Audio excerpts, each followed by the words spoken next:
Hello friends, स्वागत है आप सभी का हमारे इस यूट्यूब चैनल विपुल एकेडमी पर। आई होप आप सब बढ़िया होगे, मस्त होगे, तंदुरुस्त होगे और पढ़ाई भी बढ़िया करके कर रहे होगे। देखिए, आज हम बात करने वाले हैं, आज इस वीडियो का काफ़ी मोस्ट टॉपिक है जो आपके बोर्ड एग्जाम में काफ़ी बार पूछा गया है और जिसका नाम है अन्योन्य प्रेरण।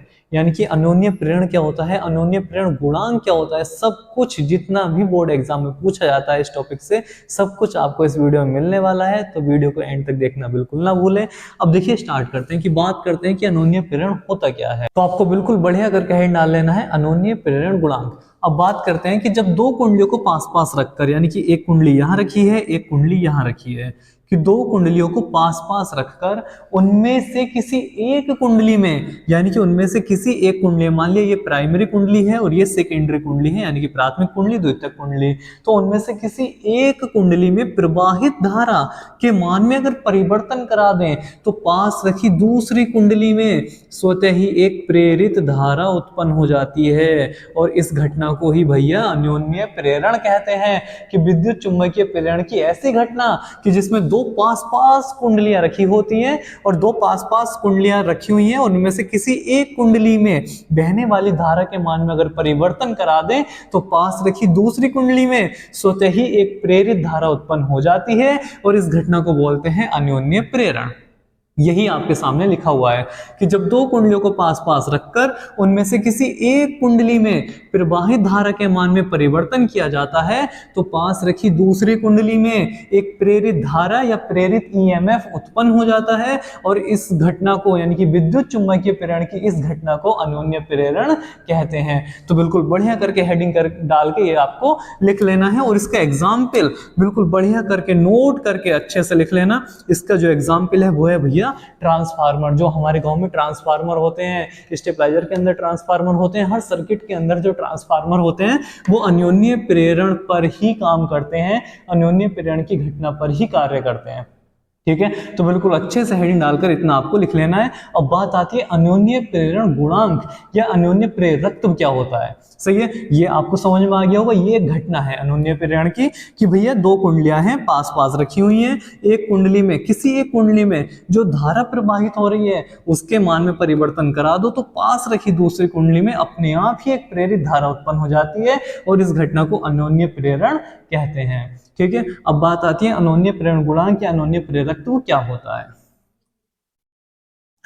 तो अब नेक्स्ट आपको हेड डाल लेना है अन्योन्य प्रेरण गुणांक या अन्योन्य प्रेरकत्व। ठीक है, कि अन्योन्य प्रेरण गुणांक क्या होता है या अन्योन्य प्रेरकत्व क्या होता है। यहाँ पर भी कंफ्यूजन है कि अन्योन्य प्रेरण पूछा जा रहा है या अन्योन्य प्रेरण गुणांक पूछा जा रहा है। तो या तो आपसे अन्योन्य प्रेरण पूछा गया होगा या अन्योन्य प्रेरण गुणांक या अन्योन्य प्रेरकत्व पूछा गया होगा।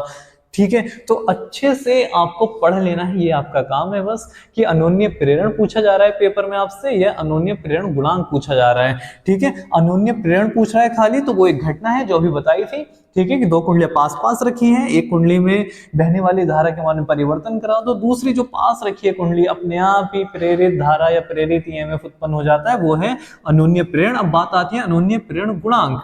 तो अन्योन्य प्रेरण गुणांक क्या है कि दो कुंडलियों के बीच, दो कुंडलियों के बीच, दो कुंडलियां हैं, दो कुंडलियों के बीच अन्योन्य प्रेरण गुणांक का मान। ठीक है, कि दो कुंडलियों के बीच अन्योन्य प्रेरण गुणांक का मान द्वितीय कुंडली में उत्पन्न चुंबकीय फ्लक्स ग्रंथियों की संख्या के बराबर होता है, जबकि प्राथमिक कुंडली में एकांक धारा प्रवाहित हो रही हो। यानी कि ये क्या कहता है, अन्योन्य प्रेरण गुणांक को कैपिटल एम से प्रदर्शित करते हैं। और जो ये होता क्या है कि दो कुंडलियों के बीच में अन्योन्य प्रेरण गुणांक का जो मान होगा वो द्वितीय कुंडली में, ठीक है, द्वितीय कुंडली में उत्पन्न चुंबकीय फ्लक्स ग्रंथियों की संख्या के बराबर, चुंबकीय फ्लक्स ग्रंथियां, और वो भी कौन सी, द्वितीय कुंडली की, द्वितीय कुंडली में उत्पन्न चुंबकीय फ्लक्स ग्रंथियों की संख्या के बराबर होता है। जबकि प्राथमिक कुंडली में धारा कितनी बह रही हो भैया, एकांक या एकांक धारा या 1 एम्पियर की धारा बह रही हो। ठीक है, यानी कि यदि I1 पहली कुंडली में, प्राथमिक कुंडली में जो धारा प्रवाहित हो रही है वो 1 एम्पियर की हो तो दोनों कुंडलियों के बीच में अन्योन्य प्रेरण गुणांक जो होगा वो द्वितीय कुंडली के चुंबकीय फ्लक्स ग्रंथियों की संख्या के बराबर होता है। यही डेफिनेशन लिखी हुई है। ठीक है, बिल्कुल बढ़िया करके आपको डेफिनेशन लिख लेनी है और इस सूत्र को भी लिख लेना है। अन्योन्य प्रेरण गुणांक या अन्योन्य प्रेरकत्व का मतलब ही क्या है कि हमें यहाँ पर एक फॉर्मूले की आवश्यकता है। ठीक है, न्यूमेरिकल वैल्यू में डेफिनेशन देनी है और वो क्या है कि दो कुंडलियों के बीच अन्योन्य प्रेरण गुणांक जो होता है वो द्वितीयक कुंडली में चुंबकीय फ्लक्स ग्रंथियों की संख्या के बराबर होता है, जबकि प्राथमिक कुंडली में 1 एम्पियर की धारा प्रवाहित हो रही हो। क्लियर है? ठीक है, अब यहां से आगे बढ़ते हैं। जैसे स्वयं प्रेरण में बताया गया था आपको कि भाई कहां से ईएमएफ उत्पन्न होता है, वो कहां से, फैराडे के विद्युत चुंबकीय प्रेरण से। ठीक है, फैराडे की घटनाएं हैं सब, ये फैराडे नाम के जो वैज्ञानिक हैं उन्होंने ही दिया है, स्वयं प्रेरण हो या अन्योन्य प्रेरण हो। ठीक है, तो अब देखिए कि फैराडे के विद्युत चुंबकीय प्रेरण नियम से, चुंबकीय प्रेरण नियम से, यानी कि यहां से एक डेफिनेशन और निकलकर आने वाली है। ठीक है, बस ध्यान से आपको समझना है वो क्या है कि भाई फैराडे के विद्युत चुंबकीय प्रेरण नियम क्या कहता था कि ई यानी कि जो वैद्युत वाहक बल होता है वो क्या होता है, चुंबकीय फ्लक्स ग्रंथियों की संख्या या ऋणात्मक दर के बराबर होता है, ये कहता है। ठीक है, लेकिन ये किसमें, ये दूसरी कुंडली में प्रेरित वैद्युत वाहक बल उत्पन्न हुआ तो दूसरी कुंडली में ही चुंबकीय फ्लक्स परिवर्तन हुआ होगा। ठीक है, यानी कि फाई के स्थान पर हम क्या रखने वाले हैं, फाई के स्थान पर भैया हम रखने वाले हैं N2 फाई 2, ये आपको ध्यान रखना है। सही है, अब इसे देखो N2 फाई 2 ये रहा, N2 फाई 2 ये रहा, तो N2 फाई 2 किसका मान है, ये M इंटू I1 का मान है। दिखाई दे रहा है, बढ़िया दिख रहा है बिल्कुल।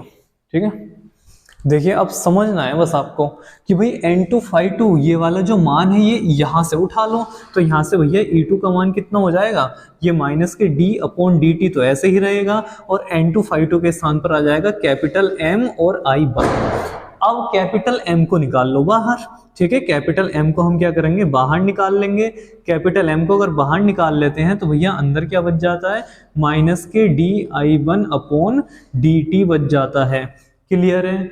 अब क्या होने वाला है, देखिए ध्यान से, अब क्या होने वाला है, हमें क्या चाहिए, दो कुंडलियों के बीच का अन्योन्य प्रेरण गुणांक चाहिए, यानी कि हमें कैपिटल M का मान चाहिए। तो ये यहीं रखो और ये कहाँ आएगा, E2 के नीचे आ जाएगा, यानी कि E2 अपॉन कितना हो जाएगा, माइनस के di1 अपॉन dt हो जाएगा।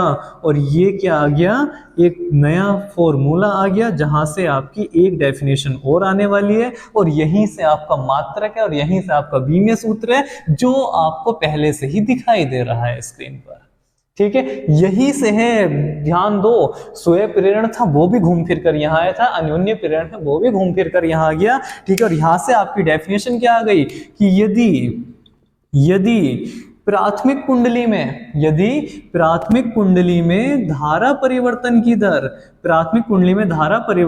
दर, 1 एम्पियर प्रति सेकंड की हो। ठीक है, प्राथमिक कुंडली में धारा परिवर्तन 1 एम्पियर प्रति सेकंड का हो रहा हो तो क्या होगा, तो दोनों कुंडलियों के बीच में अन्योन्य प्रेरण गुणांक का जो मान होगा वो द्वितीय कुंडली में प्रेरित वैद्युत वाहक बल के बराबर होता है। आगे नहीं आ गई बात वहीं? ठीक है, दिख रहा है, ओहो नहीं दिख रहा, कोई बात नहीं, अभी दिखेगा।